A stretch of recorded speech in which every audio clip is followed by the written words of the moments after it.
Olá! Hoje vamos mergulhar num texto bem interessante que funciona quase como um manual para as missões cristãs transculturais nos dias de hoje. Vamos tentar entender não só a teologia por trás, mas também a estratégia e, principalmente, o senso de urgência que move esse movimento global. Para começar, o texto já nos joga direto numa história, uma parábola moderna, na verdade, muito forte.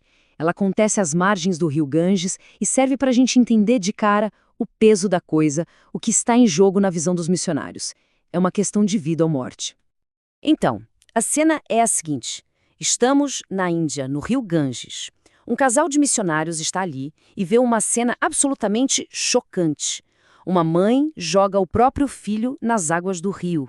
É uma imagem feita para impactar mesmo, sabe? Para prender a atenção e já estabelecer o tom emocional da narrativa. E aí, quando eles vão perguntar o porquê, a resposta dela é, para a mentalidade deles, algo quase impossível de processar. Esse diálogo serve justamente para isso, para mostrar um abismo cultural e espiritual gigantesco, uma visão de mundo onde um ato desses é entendido como um dever religioso. Bom, a história continua. O casal fica horas e horas conversando com ela, explicando a fé deles. E aí, segundo o texto, acontece uma virada. A mulher entende a mensagem, se arrepende e se converte. A narrativa muda completamente de tom, sai daquela tragédia e entra numa história de redenção. E é aqui que vem o ponto central, o clímax emocional da parábola toda. Essa frase da mulher, ela ressignifica tudo. A missão deixa de ser apenas um chamado, uma vocação, e se transforma numa corrida desesperada contra o tempo, onde as consequências são, literalmente, de vida ou morte. Mas sabe, essa urgência toda não vem do nada, não surge no vácuo. Ela tem uma raiz teológica muito forte, um mandato fundamental para o cristianismo, que é chamada Grande Comissão. Vamos ver como o texto interpreta esse mandato. O ponto de partida é essa passagem aqui, do livro de Atos. É a ordem que Jesus dá aos seus seguidores. A ideia é, sejam minhas testemunhas, e não só localmente, ali em Jerusalém, mas em todo o lugar, até aos confins da terra. É esse versículo que serve de alicerce para toda a ideia de missão global.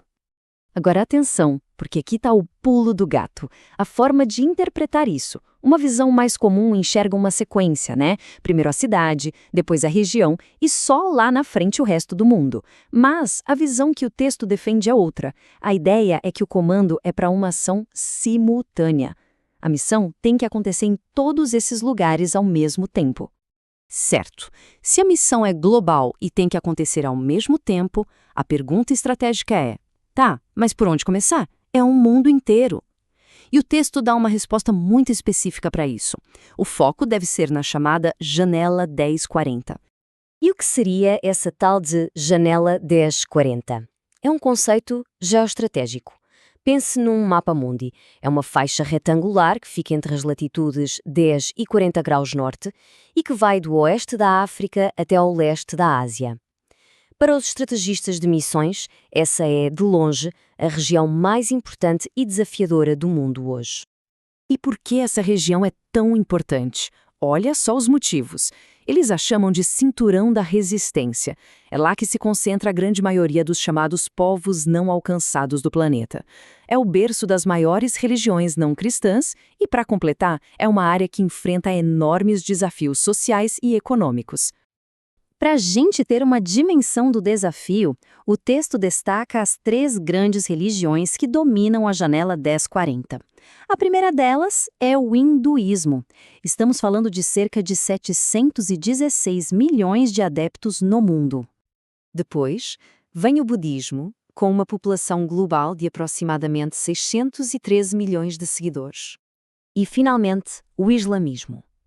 Na perspectiva da fonte, estas 3 religiões, juntas, formam o principal cenário espiritual dentro da janela 1040. E é por isso que essa região se torna o foco central de todo o esforço missionário. Bom, para lidar com um desafio desse tamanho, os estrategistas de missões, os chamados missiólogos, desenvolveram um vocabulário próprio, sabe? Uma linguagem técnica para definir e categorizar o trabalho. Vamos dar uma olhada em alguns desses termos que são chave para entender essa lógica. O primeiro, e talvez o mais importante, é povo não alcançado. E a definição aqui é crucial. Não se trata simplesmente de um grupo que nunca ouviu a mensagem. Tecnicamente, é um grupo onde não existe uma comunidade cristã local, nativa, forte o suficiente para conseguir evangelizar o seu próprio povo. Na prática, isso implica a necessidade de missionários de fora, de outra cultura. Outra ferramenta usada é a categorização do mundo em 3 partes.